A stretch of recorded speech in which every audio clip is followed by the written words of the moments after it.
Hey everyone, we're going to talk about why your iPhone has a red light blinking and how to solve the issue quickly. Stick around till the end to learn more.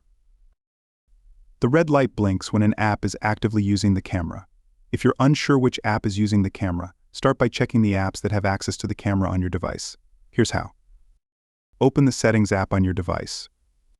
Select Privacy and Security. On the next page, you'll see all the hardware features, including the microphone and the camera. Tap the camera, and a list of apps that requested access will appear. Turn off access for apps you're not using or accidentally gave access to the camera.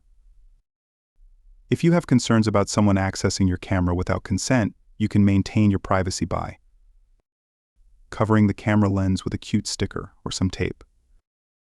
Downloading apps from verified sources, especially if the apps request access to the camera.